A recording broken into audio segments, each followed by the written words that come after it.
কেমন আছো সবাই? আশা করি সবাই খুব ভালো আছে। আমিও খুব ভালো আছি। সকাল সকাল নিয়ে চলে এলাম আবারও নতুন একটা ব্লগ। ফুল ভিডিওটা দেখার অনুরোধ রইল, স্কিপ না করে। আশা করি তোমাদের ভালো লাগবে। ভালো লাগলে একটা লাইক, শেয়ার, সাবস্ক্রাইব করা অনুরোধ রইল। তো দেখো, সকাল সকাল এখানে জামা কাপড়গুলো আগে ভিজিয়ে দিলাম আমি। কেন, জামা কাপড়গুলো কিছুক্ষণ ভিজলে তাহলে ময়লাটা ছাড়বে। জামা কাপড়গুলো ভিজিয়ে এখন হচ্ছে আমি ঘরটা মুছে নেবো। তো চলো আগে ঘরটা মুছে নিই। আর সকালবেলা উঠেই দেখো সব কাজ, নিচের কাজগুলো করে আসলাম। নিচের কাজগুলো করে তারপরে হচ্ছে ওপরে আসলাম। তো নিচের কাজ বলতে ওই উঠে মুখ টুক ধুয়ে দেখো চা খেয়ে বাসন টাসন মেজে নিচে যেটুকু কাজ ছিল সেটুকু কমপ্লিট করে তারপরে আসলাম ওপরে। আর সকালবেলা ঘুম থেকে উঠেই তো আগে আমাদের ঘর ঝাড়ু পোছা এগুলো করতেই লাগে। বাসি ঘর ফেলে রাখা উচিত না, আর বাসি ঘর ফেলে রাখা যায়ও না। তো সেই জন্য হচ্ছে যে ঝাড়ু পোছা করিনি। আর মিথ্যা কথা বলবো না যে বাসি ঘর ফেলে রাখা উচিত না, ঠিকই কথা। কিন্তু ওপরে ঘরটা রোজ মোছা হয় না কেন বলো তো? এত বড় ঘর রোজ রোজ মোছা সম্ভবও নয়, ওপর নিচ দুটোই। তো ওপরে ঘরটা যেহেতু শুধু ঘুমানোর জন্য ব্যবহার করা হয় আর কি, যে শুধু ওই দুপুরে একটু শুই আর রাত্রে একটু শুই। তো এর জন্য ওপরে ঘরটা রোজ মোছা হয় না, এই একদিন পর পর মুছি। আর একদিন আর হচ্ছে ঝাঁট দিয়ে রেখে দিই। তো আজ হচ্ছে রবিবার, আর এই ভিডিওটা আমার করা ছিল রবিবারের ভিডিও। তো ভিডিওটা আমি আপলোড দিতে পারিনি, যেহেতু তোমাদের দাদা হায়দ্রাবাদ থেকে একটা ভিডিও করে নিয়ে এসেছিলো, ওই ভিডিওটা আপলোড দিয়েছিলাম। মাঝখানে একদিন ভিডিও দেওয়া হয়নি। তো ওই জন্য হচ্ছে যে এই ভিডিওটা তখন আমার আপলোড করা হয়নি। তো সেই রবিবারের ভিডিওটা আজকে হচ্ছে বুধবার, তো মানে বুধবার দিন এটা আপলোড করবো আমি। তো ওই জন্য হচ্ছে যে রবিবারের ভিডিওটা করা ছিল। তো চলো, তোমাদের সঙ্গে কথা বলতে বলতে আমার সবগুলো ঘর মোছা হয়ে গেলো। আর এত বড় ঘর মোছা পুরোটা তো আর শেয়ার করা যায় না, তবে চেষ্টা করি যতটুকু শেয়ার করার ততটুকু শেয়ার করব।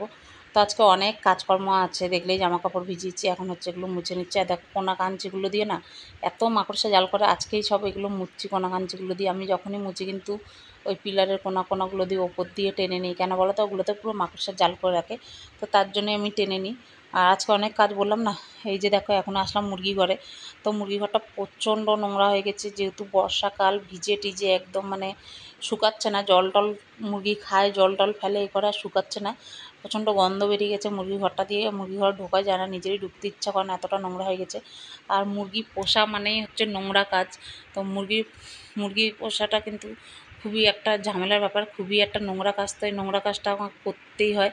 আমিও করি, তোমাদের দাদাও করে, তো এই নোংরা কাজটা আমাকে করতেই হয় মাঝের মধ্যে। তো দেখতে পাচ্ছ আমি হাতে গ্লাভস মাস্ক সব পরে চলে এসেছি। তোমাদের দাদা তো গ্লাভস মাস্ক কিছু পরে না, ওই এমনিই করে নেয়। কিন্তু আমি যখনই মুরগির ঘরটা পরিষ্কার করি আর কি, তো গ্লাভস মাস্ক এগুলো সব পরে নিই। আর সত্যি কথা বলতে এগুলো করতে ইচ্ছা করে না। আর এগুলো সত্যি বলতে আমি বিয়ের আগে কোনোদিন করিও নি, এসব মুরগির এই যে নোংরা টোংরা ঘাঁটাঘুঁটি।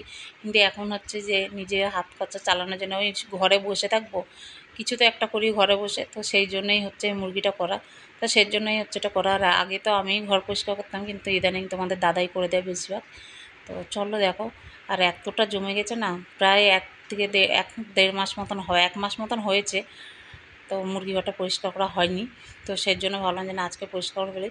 তো দেখো, গোটা মুরগি ঘরটা পরিষ্কার করে নিলাম। এখন হচ্ছে খাবারের এগুলো ধোবো, এগুলোও খুব নোংরা করে ফেলে। বললাম না, এগুলো খুবই একটা নোংরার কাজ। এগুলো করে না তখন আর মনে হয় ভাত টাত খেতে ইচ্ছা করে না এগুলো করলে। তো যাই হোক, ওই জন্য আমি সকালবেলা স্নান করার আগেই সব এগুলো করে নিচ্ছি। কিন্তু স্নান টান করে নিলে আর আমি এগুলো করতে পারতাম না। তো চলো, এখন হচ্ছে এগুলো সব ঘষে মেজে ধুয়ে পরিষ্কার করে নিই। এগুলোও কদিন ধরে ধোয়া হয়নি। আর এগুলোও একদিন দুদিন পরে পরে ধুয়ে দিতে হয়, পরিষ্কার করে দিতে হয়। কারণ নোংরার মধ্যে তার খাবার দেওয়া যায় না, নোংরার মধ্যে দিলে কিন্তু মুরগিগুলোই অসুস্থ হয়ে পড়বে, অসুখ হয়ে যাবে মুরগির, তার জন্যে। তো একটু রোদ্দুর থাকলে এখন ভালো হতো, ঘরটা ঘন্টাখানিক রোদ্দুর খাই নিলে না ভালো হতো। কিন্তু যেহেতু রোদ্দুর নেই, তো তাকে আমি ঝাড়টার দিয়েও খাবারগুলো ধুয়ে এখন হচ্ছে কাঠের গুঁড়োটা দিয়ে দিচ্ছি। কাঠের গুঁড়োটা আগে শুকিয়ে রেখেছিলাম বলে এখন দিতে পারছি, নাহলে দিতেও পারতাম না, আর ঘরও পরিষ্কার করতে পারতাম না। তো যাই হোক, এখন হচ্ছে কাঠের গুঁড়োটা দিয়ে দিলাম। আর কাঠের গুঁড়োটা দেওয়ার পরে কিছুক্ষণ পরে মুরগিগুলো দেখবে কী আনন্দ, ওর মধ্যে শুয়ে গড়াগড়ি খাবে, এই খাবে। ওদেরও তো ভিজের মধ্যে থাকতে অসুবিধা হয় না। আর বেশি দিন ভিজার মধ্যে রাখলে ওরা মানে কী বলতো, চোখে ঠান্ডা লেগে যায়, কলেজা হয়ে যায়, পক্স হয়ে যায়, এগুলো হয়ে যায়। তা ওই জন্য পরিষ্কার করে দিলাম। আর বললাম না, গন্ধও হয়ে গেছে ভিজে ভিজে। আর এখন দিয়ে দিচ্ছে একটু ওষুধ, দেখো ওষুধ দিয়ে জল দিয়ে দেবো।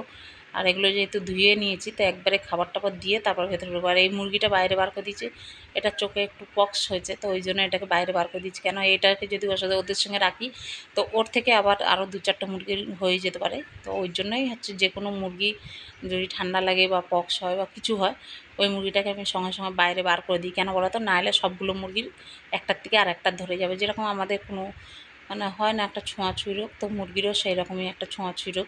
আর এখন নিজেরও ঘরটাতে ঢুকতে ভালো লাগছে, কদিন নিজেরই ঘরটাতে ঢুকতে ঘৃণা লাগছিলো, এখন নিজেরও ঘরটাতে ঢুকতে ভালো লাগছে। আর এদিকে লাগছে প্রচণ্ড গরম, অসম্ভব পরিমাণে গরম লাগছে। যাই হোক ওইদিকে মুরগির সব কিছু করে এখন হচ্ছে দেখো কিছু কাপড় চোপড় ভিজিয়ে রেখেছিলাম, সেই কাপড় চোপড়গুলো কেচে নিই। চলো কাপড় চোপড়গুলো কেচে তারপর স্নান করবো। একটা চাদর আমি এখন ধুয়ে দিচ্ছি, আর একটা চাদর বিছানার চাদরটা উঠাতে ভুলে গেছি। এখন আর এই মুরগির এগুলো হচ্ছে না, এখন আর যাবো না মুরগির মানে বিছানার ওখানে, ওই জন্য আর বিছানার চাদরটা ওঠানো হয়নি। যে চাদরটা আমি গায়ে দিই সেই চাদরটাই ধুয়ে দিলাম। তো চলো আমি কাপড় চোপড়গুলো কেচে নিই, কেচে স্নান টান করে এগুলো মেলে ফেলে দিই। আর এখানে বাবুর স্কুলের জামা টামাও আছে, তো চলো ফটাফট করে এগুলো কেচে নিই।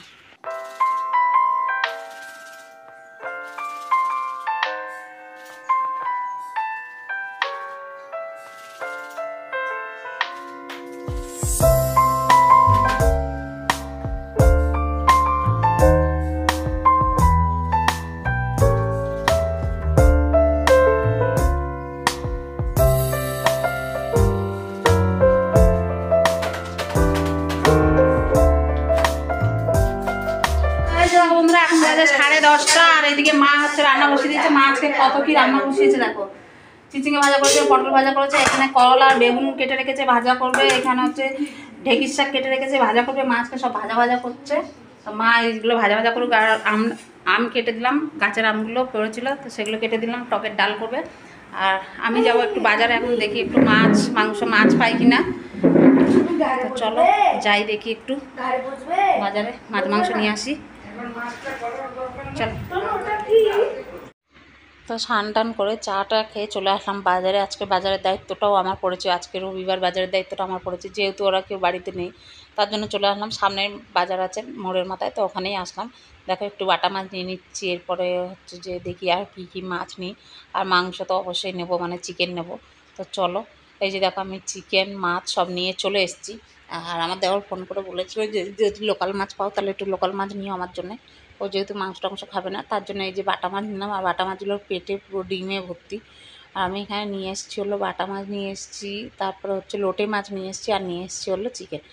তো চলো আগে হচ্ছে বাটা মাছগুলো ধুয়ে নিই, তারপরে হচ্ছে চিকেন লোটে মাছ এগুলো ধোবো। আর বাটা মাছটা আজকে করবো আমার দেওয়ারের জন্য, অল্প একটু করব, আর বাকিগুলো হচ্ছে রেখে দেবো। চলো আমি টিকেনগুলো সব পরিষ্কার করে নিই। আর আমার শাশুড়ি দিকে পেঁয়াজ রসুন ছাড়াচ্ছে, তো আমি এখন হচ্ছে টিকেনগুলো পরিষ্কার করে নিই। চিকেনগুলো আগে আমি শুকনো ভালো করে পরিষ্কার করে নেবো, তারপরে জল দিয়ে দেবো। কেন বলো তো, চিকেন বেশিক্ষণ জলে রাখলে কিন্তু টেস্ট নষ্ট হয়ে যায়। আমার মা সবসময় বলতো যে মাংস যত কম ধোবে তত টেস্ট ভালো থাকে, আর মাছ যত ধোবে তত মাছকে কিন্তু টেস্ট বাড়ে, মাছ মিষ্টি হয়, যত ধোয়া যায় তত নাকি মাছ মিষ্টি হয় আর টেস্ট বাড়ে। আর মাংস যত ধোবে ততই বলে মাংসের টেস্ট চলে যায়। তাই যাই হোক এখানে দেখো আমার মাংস ধোয়া হয়ে গেছে, বাটা মাছটা ধোয়া হয়ে গেছে, এখন হচ্ছে লোটে মাছটা ধুয়ে নেবো। লোটে মাছে যদিও বেশি আঁশ থাকে না, শুধু ওই লেজের দিকে অল্প অল্প আঁশ থাকে, তো ওই জন্য হচ্ছে লেজগুলো একটু ডলে ডলে ধুয়ে নিচ্ছি আমি। আর ওপরের দিকে কিন্তু আঁশ থাকে না। লোটে মাছ কাঁটাও তো একদমই নরম, যারা খাও তারা জানো। এই মাছটা খেতেও খুব টেস্টি, আর আমার শ্বশুর খুবই ভালোবাসতো লোটে মাছ। বাবা যখনই আমার বাপের বাড়িতে যেত তখনই লোটে মাছের খোঁজ করতো, আর ভীষণ ভালোবাসতো বাবা লোটে মাছ। তো দেখো আমার মাছ টাছ ধুয়ে নিয়েছি, মাছ টাছ ধুয়ে লবণ হলুদ মাখিয়ে আর তারপরে ভালো করে ধুলাম হাতটা, মানে হাত থেকে মাছের গন্ধ যেতেই চায় না। তো যাই হোক আর এখানে আমি মাছটা দিয়ে কড়াইয়ের মধ্যে দিয়ে ঢাকা দিয়ে দিয়েছি। কেন বলতো, এই যে মাছের পেটে ডিমগুলো ছিল এগুলো তেলে পড়ার সঙ্গে সঙ্গে এত চটপট চটপট করে ফাটছে না, চোখে মুখে ছিটে আসছে। তো এর জন্যই হচ্ছে আমি ঢাকা দিয়ে দিয়েছিলাম। আর মাছগুলো বেশি কড়া করে ভাজবো না, হালকা করেই ভাজবো। তেলও আমি একদমই অল্প দিয়েছি, দেখতে পাচ্ছ। যেহেতু আমার দেওরকে হালকা করে হালকা ভাজা মাছ খেতে বলেছে, মানে ওকে বলেছে মাছ না ভেজে খেতে পারলে বেশি ভালো, কারণ মাছ তো না ভেজে খেতে পারবে না, একটা আঁশটানি গন্ধ বেরোবে, তার জন্য আমি হালকা করে জন্য মাছটা ভেজে নেবো। আর আমি দেখো অল্প তেলের মধ্যে কিন্তু এদিক ওদিক করে উল্টে পাল্টে মাছটা ভেজে নিচ্ছি। আর যেহেতু ওর বেশি তেল মশলা এগুলো সবই খাওয়া বারণ, যে বেশি মানে ওকে শুধু সিদ্ধ মানে সিদ্ধ খেতে পারলে সেটা খুবই ভালো। ওকে যতটা আর কি সিদ্ধ খেতে পারে সেরকমই বলেছে, তো একদমই তো সিদ্ধ খেতে পারবে না। তো একদমই ওই যে মানে মশলা না দেওয়ার মতন করেই আর কি ওই মাছটা একটু আমি লবণ হলুদ আর একটুখানি হালকা একটু জিরের গুঁড়ো দিয়ে ঝোল করে দেবো, না দেওয়ার মতন। আর এই মাংস টাংস তো খাবেই না। তো চলো আমি এদিকে দেখো আগে লেগ পিস দুটো কড়াইয়ের মধ্যে দিয়ে একটু ভালো করে ভেজে নিচ্ছি। কেন বলো তো, না লেগ পিসগুলো ঠিক মতন ইনশো হয় না, তো ওই জন্য আগে তেলের মধ্যে লেগ পিসগুলো একটু নেড়ে চেড়ে নিলাম, তারপরে বাকি মাংসটা দিয়ে দেবো। আর মাংসটা খুব একটা ভালো ছিল না, ওই যে ছিবড়ে মতন বেশি ছিল, মানে হয় না এই যে সিনার মাংসগুলো হয় না, যেগুলো ছিবড়ে ছিবড়ে মতন, তো সেগুলোই বেশি ছিল আর কি। আজকে মাংসটা অতটা ভালো ছিল না, তা নিজে নিয়ে এসেছি বলে বলবো না যে ভালো। তো যাই হোক, এখন দেখো মাংসটাকেও একটু তেলের মধ্যে নেড়ে চেড়ে তারপরে উপর দিয়ে আমি আজকে মশলাটা দিলাম। তো চলো এখানে আমি মাংসটাও বসিয়ে দিই। আর তোমরা কে কোথা থেকে আমার ভিডিওটা দেখছো প্লিজ প্লিজ আমাকে কমেন্টস করে জানিও কেমন লাগলো আমার ভিডিওটা। তাহলে ওই দেখো বন্ধুরা, এখন বাজে 2:20, আমার সব কাজ কমপ্লিট হলো, রান্না খাওয়া বাসন মাজা টাজা সব কমপ্লিট হলো। আজকে তো মানে সকাল থেকে চলছে ঘরটার পরিষ্কার করে মানে বাজার টাজার করে নিয়ে এসে রান্না করে খেতে হলো আজকে। বাড়িতে লোক না থাকলে কী অবস্থা হয় দেখো, নিজে বাজার করে নিয়ে আসলাম, রান্না করলাম, তারপরে খেলাম। তো এই জন্য আজকে দেরি হলো। তো চলো এখন যাবো হচ্ছে ছাদে, মুরগিগুলো খাবার দেবো, জল দেবো, তারপরে দেখবো কী জামা কাপড় শুকিয়েছে সেগুলো তুলবো। চলো আগে মুরগির খাবার জলটা দিয়ে নিই। বাবু যাবে আঁকা করতে, এখন 2:20 বাজে, ও 2:40 বেরাবে, 3টে থেকে আঁকা। তো এখান থেকে যেতে 5 মিনিট লাগবে, 10 মিনিট লাগবে, আস্তে আস্তে গেলে 10 মিনিট মতো 10-15 মিনিট মতো লাগবে। মুরগি ঘরে 2টো ডিম আছে, তুলতে হবে ডিম 2টো, এখন তুলবো না কাল তুলবো সেটাই ভাবছি। চলো আজকে মুরগিগুলোর একটু আরাম, কেননা যেহেতু আজকে ঘরটা পরিষ্কার করে দিয়েছি, শুকনো কাঠের গুঁড়োগুলো দিয়েছি, ভিজে নোংরা একদম হয়ে গেছিলো, আমার নিজেরই মানে ঢুকতে মুরগি ঘরে এই লাগতো, ঢুকতে পারতাম না। জল শেষ করে ফেলেছে, খাবার কিছুটা আছে, ওর মধ্যে আরেকটু করে খাবার দিয়ে দেবো, তাহলে আর বিকালে দিতে হবে না। এখন যেহেতু কাপড় ছাড়বো তো তার আগে দিয়ে দিই, নাহলে আবার পরে আমাকে বিকালে ঢুকতে হবে। তাই জন্য একবারে খাবার জল একটু করে দিয়ে নিচে যাবো। এখন হচ্ছে জামা কাপড়গুলো তুলে নেবার, কতটা কড়া রোদ্দুর উঠেছে দেখতে পাচ্ছ। সকালে জামা কাপড়গুলো যখন মানে কাচার আগে বৃষ্টি পড়ছিলো, যখন আমি মুরগি ঘর পরিষ্কার করছিলাম তখন বৃষ্টি পড়ছিলো, তখন ভাবলাম যে এতগুলো জামা কাপড় তো ভিজিয়ে দিয়েছি, একটা হয়তো শুকাবে না, এই যে বৃষ্টি শুরু হয়েছে। কিন্তু তারপরে যে চান টান মানে কাপড় চোপড় কেচে মেলে আমি চান টান করে যখন বেরালাম, এত কড়া রোদ্দুর, বাজারে গেছি না আমার মাথা ধরে গেছে, এত কড়া রোদ্দুর, আর আমার রোদ্দুরের না প্রচণ্ড মাথা ধরে যায়। তো এই যে দেখো জামা কাপড় তুলে নিচ্ছে, দেখো ঘেমে কী অবস্থা, এত কড়া রোদ্দুর উঠছে না, এত কড়া রোদ্দুর কী বলবো। স্ট্যান্ডটা খুলে গেছে বলতে মোবাইলটা এর উপর রেখে হেলমেটটা এইভাবে, মোবাইলটা এর কাপড়ের উপর রেখে হেলমেটটা রোদ্দুর দিয়ে মোবাইলটা পড়ে গেছে, ভাগ্যে যে মোবাইলটা ভাঙেনি। তো দেখতে পাচ্ছ আমার কী অবস্থা। এখন হচ্ছে একটু গা ধোবো, ধুয়ে তারপর আমি রেস্ট নেবো।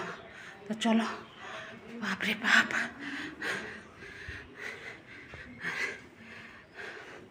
এখন হচ্ছে এই যে সকালে দেখো বিছানার চাদরটা তুলেছি, বিছানার চাদরটা পাতা হয়নি, গাটা ধুয়ে এসে তারপর বিছানার চাদরটা পাতবো, বিছানার চাদরটা পেতে তারপর একটু রেস্ট নেবো, বিছানার চাদর পাতিনি। তো চলো আজকের মতন ভিডিওটা শেষ করলাম এই পর্যন্ত, দেখো এবার নতুন একটা ভিডিও নিয়ে। সবাই ভালো থেকো, সুস্থ থেকো, আমার পাশে থেকো, টাটা।